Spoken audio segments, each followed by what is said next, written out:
નમસ્કાર, હું ડૉક્ટર રોહિત ઠાકર.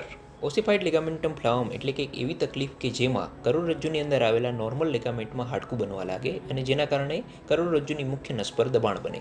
આવા જ એક દર્દી 65 વર્ષના કે જેમને ચાલવામાં તકલીફ પડતી હતી તેમજ છાતીના બાજુના ભાગમાં સખત બળતરા થતી હતી, તેઓ અમારી પાસે આવ્યા. તેમનો MRI કરતાં 10મા અને 11મા નંબરના મણકામાં એક આઇસોલેટેડ ઓસિફાઇડ લિગામેન્ટમ ફ્લાવમ અમને જાણવા મળ્યું અને જેનું ઓપરેશન અમે દૂરબીન વડે પ્લાન કર્યું. દૂરબીન વડે એ સંપૂર્ણ ઓસિફાઇડ લિગામેન્ટમ ફ્લાવમનો ભાગ કાઢી લેવામાં આવ્યો અને નસ પરનું દબાણ દૂર કરવામાં આવ્યું. સંપૂર્ણ ઓપરેશન માત્ર અને માત્ર દૂરબીનથી થયું, કોઈ પણ ચીરફાડ વગર. સાંભળો તેમનો પ્રતિભાવ. મારું નામ નાગજીભાઈ માલજીભાઈ દેસાઈ. હું ઘાટલોડિયા પાવાપુરી લક્ષ્મણગઢ ટેકરા ઉપર રહું છું. ત્યાંથી હું અહીંયા દવાખાને આવ્યો તો મને કમરમાં બહુ તકલીફ હતી. એક કમરનું રોહિત સર ડૉક્ટર સાહેબ જોડે ઓપરેશન કરાયા પછી મને એમનું રિઝલ્ટ બી સારું લાગ્યું અને મને અત્યારે એકદમ આરામ છે. કોઈ જાતની એમનાથી તકલીફ નહીં, મને એકદમ આરામ થઈ ગયો.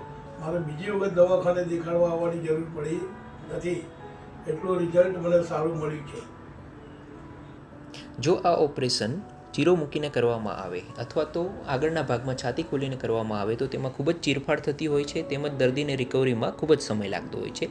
જ્યારે દૂરબીન વડે કરવામાં આવેલું આ ઓપરેશન આપ જોઈ શકો છો કે માત્ર નખના વેઢા જેટલું હોય છે, જેનાથી દર્દીને ખૂબ જ સારી રિકવરી મળી અને તેઓ જલ્દી હરતા ફરતા થયા. આભાર.